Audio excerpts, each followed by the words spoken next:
Hi, and welcome to The Leader's Edge. Coming from a small country in the Caribbean with our colonial past and upbringing, where I think the majority of us, we feel over generations, we have seen ourselves as somewhat inferior, unfortunately, to the ruling class or race. And our question for you today is foreign better? Hmm.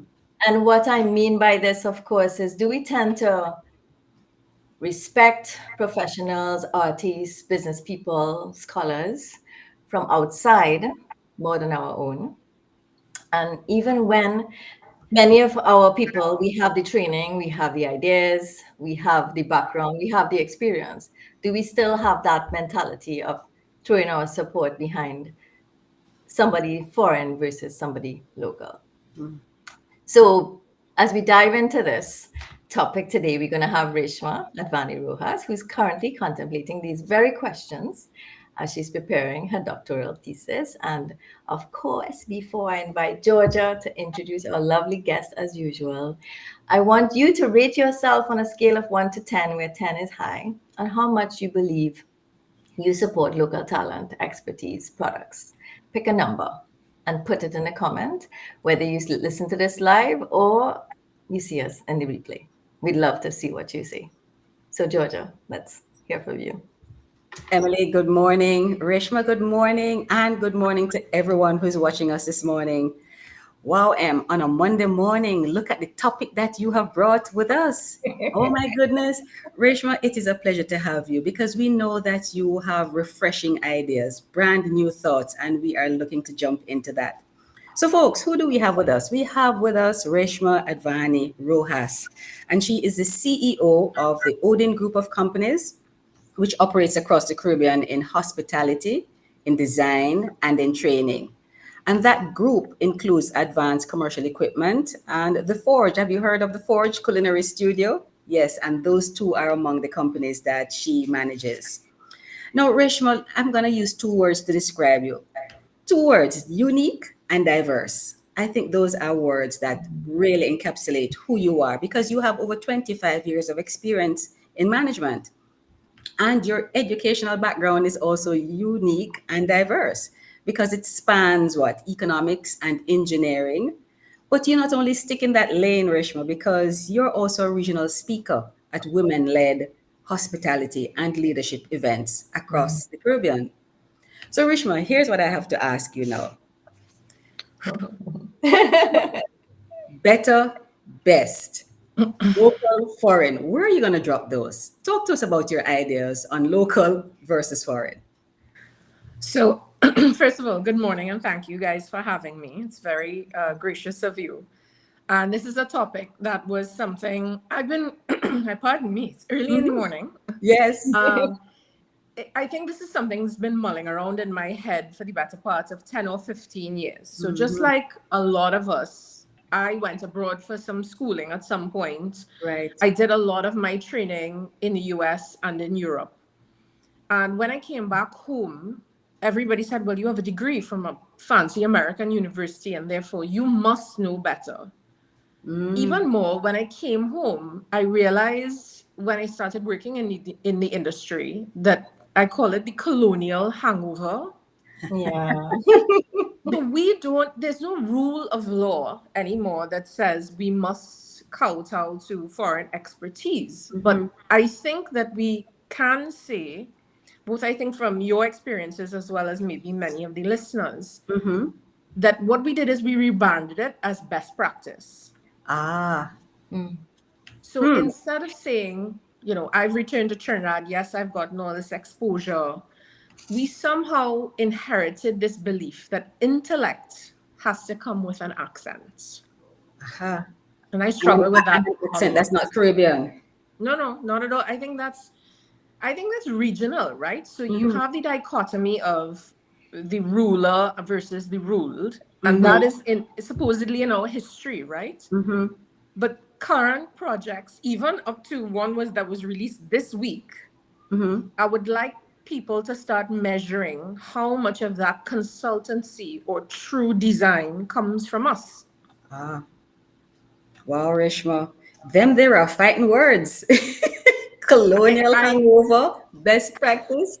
Reshma, this morning you're bringing the goods. So, Emily, have you seen you've been in banking, you've been in several different areas as well. I'm sure you've seen foreign, local, good, better, best. Yes? Well, I guess a lot of my banking experience has been in multinational companies. Uh-huh. So Okay. working for multinational company by nature, Mm-hmm. we That was have foreign. foreign. That was foreign. That was foreign. So by nature, there was always that element of our work, and maybe in some ways, people, the market may have accepted us more sometimes Mm-hmm. Mm-hmm. versus local. I mean, it's changing now, especially in retail. I was in the commercial side Mm-hmm. in corporate. So it might have been a little bit different. The capabilities and the reach might be different in a global Mm-hmm. brand versus a local brand. So I mean, there are reasons, but from the perspective of the mindset in Mm-hmm. terms of like the introduction when I started off with how do we think about it? Yes. I think that is an interesting concept because even in our industry as coaches, Georgia, now that I'm in Yes. this industry, um, sometimes you would find you would want some people who can afford it Mm-hmm. will seek out maybe a foreign coach because they Right. probably feel they will do better with a Yes. foreign party than a local party.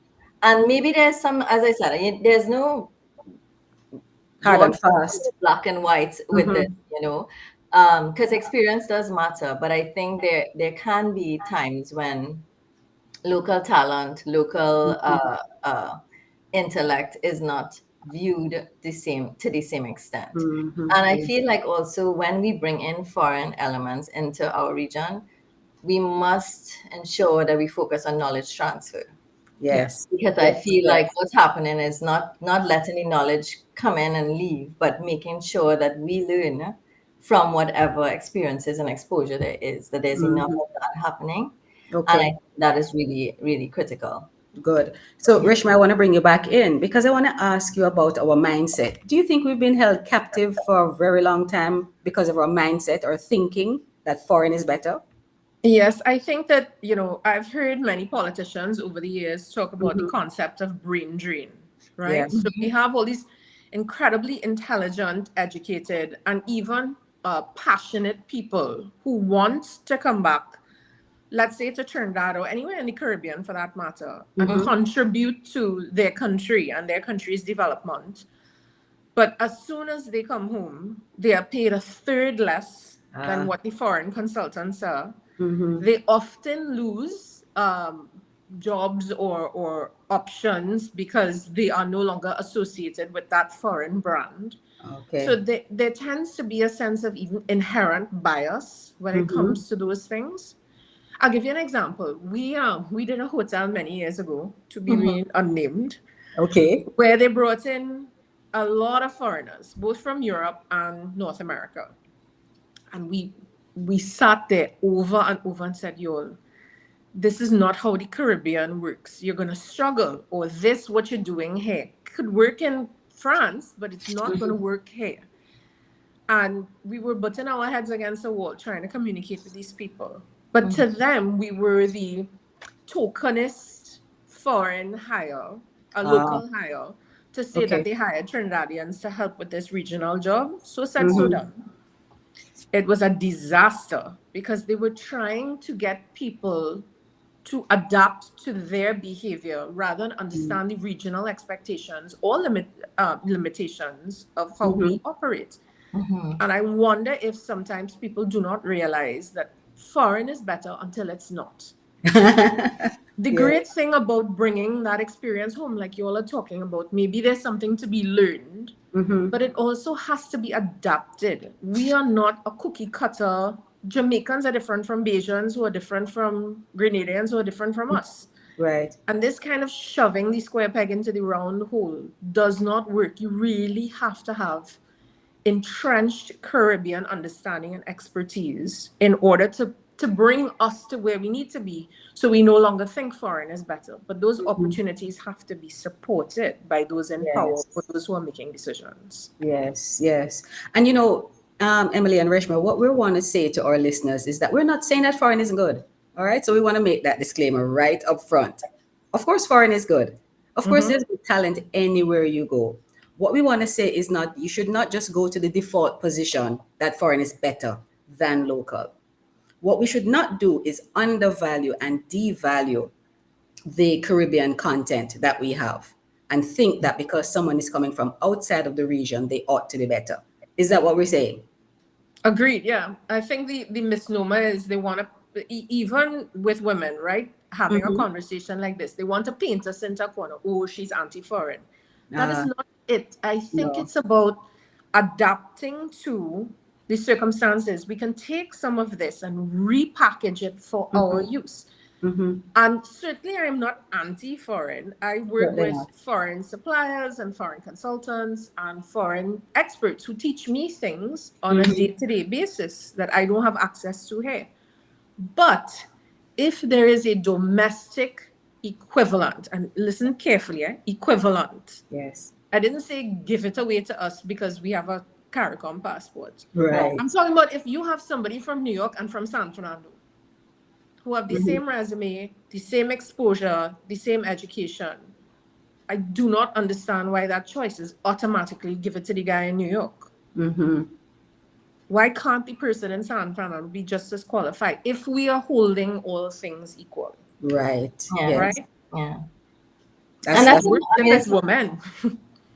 what's that? Sorry. I think it's worse if it's women because women fight a credibility tax. And you add a Caribbean accent to that and it's double. If a foreign man speaks with conviction, he's assertive. yes. If a Caribbean woman does that, we're aggressive. Aggressive. Yes. Right? Yes. Can you imagine? I could give you more than imagine. I could give you an example. 2 weeks ago, Yes. I had a meeting with a British conglomerate. And I made a point, and 5 seconds later, my boy said it word for word in the British accent. Everybody went, yes, of course. How could we not? And I said, but the Queen's English have better acoustics? Or I don't understand what just happened there. Oh gosh, he mansplained it in a British accent. In a British That he accent. did. Oh my goodness. Yeah. Yeah. It But happens, Reshma, it happens often. It happens often in meetings. I would think too often. And I think there's room for us to always continually learn how to make the points so that people hear us and not Yes. the other party. But yeah, that's an interesting, and it happens. I've seen it happen as well. In organizations, for example, when you want change, sometimes you have to bring in a foreign because we buy in sometimes to what is said by somebody else versus what we say. yes. And I really think if we just collectively and individually just look in at ourselves, like we're speaking a lot about people, but what about products on the shelf? We're talking about in foreign exchange and buying local, but do we really buy local? Do we really support an equivalent local product versus a brand that is, that has like, I don't know, millions and millions more bang with the buck when it comes to money behind the brand versus something Yes. that is equally good or even better locally produced. Just look at your supermarket shelves. But Yeah. Rachel, the other question I want to ask you is: have you seen it a greater level of this preference for foreign in engineering and in economics? So let me be brutally honest. Yes, I bring in foreign products. of All course, foreign products. So, of course. We need a left to blend. right, as saying one thing and practicing another. But the truth of the matter is we have to face in Caribbean economies that we are not always able to produce certain things. That's it. That's it. So where that limitation lies, we must work within those boundaries until such time as we get the technological capability and production capability for me to make the stove or the fridge or the fryer Right. that the franchises require. Until such time, I get that. I am just as responsible for a foreign exchange drain. Where I see the overlap then, if you want to put it like that, where the opportunity lies is that many of these producers, consumers of these things have a choice as to whether they're going to buy from the Trini that's employing the Trini people and paying the Trini taxes, or the whatever .com version of me that there is. Yes.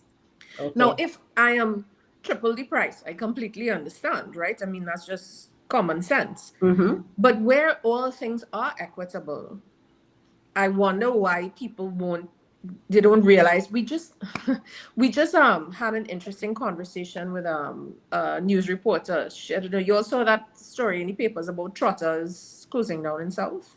Oh no, I didn't see that. I missed that one. I did see the So headline. I didn't see they the interviewed Derek Chin and Peter George, both Okay. really adept people in the restaurant industry. For Said, years. "Listen, the costs are going up, taxes are going up, everything's going up. But we are unable to maintain." And then people say it's too expensive and they can't manage it. But you notice Trotters is a domestic brand. Yes. And most of the stuff that Derek is doing is domestic brands as well. Tell me if anybody in this country cannot afford the foreign brands, because I promise you, if tomorrow I open the doors on a PF Chang's or Chipotle, there would be a line around the block. Yes. Yes. Yes. So that bears out the point that we're talking about here this morning. Wow. Stark reality. Where do you want to spend those? You talked about the grocery shelves. Yes. We as consumers have a choice to support something that supports that microcosm that is hospitality and food service. Yes. Because when Peter closes Trotters, that's not 40 people unemployed. That's the laundry guy, that's the pest control guy, that's the person who gets the rent. And then all those taxes the government was relying on Right. to So pay that for ripple all the effect. fantastic plans are gone by 100. So I wonder sometimes, is foreign better in the short term? Possibly, but in the long term, the cost is unbearable. Yes. Yes. our economy, the cost of our economy. Yeah. Wow. Reshma, this is a conversation that doesn't end here. I mean, this sounds like the beginning of something that we must talk about some more, because there are so many young people now who we know who are starting businesses, local businesses. And what's the future for them? If this is going to be our default position, that foreign is better, what are we saying to our local entrepreneurs? I would love to be able to sit down and have a conversation. I actually really like what I've seen recently. Now, I am neither for one nor the other, right? Because Right. I have no skin in that game. Yes. But I will recognize what I've seen recently, which I quite like. That one of these people is himself a domestic businessman that grew his business exponentially and saw international success. To have that kind of experience be translated down the pipeline, Right. and have him also, through his own growing pains, be able to support domestic businesses, whether it be through teaching people financial literacy or understanding what grants are available to them. Do you have any idea how many grants in this country are unclaimed because people don't know they exist, or it's too overwhelming for them to manage? Wow, that's crazy. I have no idea, but I'm pretty That's sure. crazy. Yeah, if we got That's if we got the crazy. figures, it'd be interesting. Yeah. Yeah. So I'd love to see the government say, okay, listen, we're putting something out to tender, but we're waiting the points to say that you, as a person who is creating domestic enterprise, domestic economy, domestic intelligence, Yes. or regional economy, regional intelligence, get points for that, rather Okay. than all our foreign exchange being exported to someone, or all our intelligence being exported to someone, because it is not an equal playing field. Yes. We have to be given the insider track a little bit if they want us to grow and develop, because we're there and we're on the cusp of it. We need a little push to get a little further. The people here are bright, smart, well exposed, well traveled. We could use it, but we need that edge. And I'm hoping that regionally, CARICOM, and domestically, whatever governments are in play, recognize that and perhaps give us a little bit more open framework for us to be able to keep up with the foreigners. So, Reshma, before Emily wraps, those young, bright people who have ideas, what's the one word you want to leave with them? Resilience. You're gonna have to fight. You're gonna have to claw. You're gonna have to convince people. I'm very aware of my privilege. I understand Mhm. with my access to education, my complexion, Mhm. my everything, what comes Mhm. with that. But what I use that for is I kick open a door for somebody, and that way Mhm. somebody can come in right behind me. You go, girl. Well, I hope that whoever's coming up in the next generation does the same, and they have the resilience to understand that it's not just about you and your singular contribution. It's about the path you pave for everybody who comes behind you. Right. So, Em, over to you. We're kicking down some doors this morning. We are kicking down some doors this morning, and really and truly, it's the doors in our mind, right? Yeah. So we just really want people, if you're looking or when you look at this, to think about how you think about what you consume, how you think about the choices you make. And if you are in positions of power, in the corridors of power, like we talked about, um, where you are deciding on projects and awarding contracts and so on, how you think about encouraging the local content and not just a token in a token way, but in a Yes. real way. And if you are bringing in foreign elements, which we will have to all the time, how are you ensuring there's knowledge transfer and that you encourage that knowledge transfer to be used again and again? So there's a lot to think about with regard to this. I like the idea of resilience for all of us. We continually have to showcase ourselves and Mhm. showcase our talent and allow people to see it as well. You can't just sit there and wait for someone to notice us. We're Yeah, not that's true. wallflowers. That's true. That is true. Right? And on top of that, the other part of kicking down doors is really if you are in positions, and I think this is a theme across many of our speakers and who come on this show, Georgia, Mm-hmm. Reshma, is opening the doors for Yes. others, Yes. right? And that's what we do here as well. Yes. Reshma, thank you so much. It's been a Uh, pleasure having you. Uh, I'm grateful to have you host me because I may sound a little aggressive.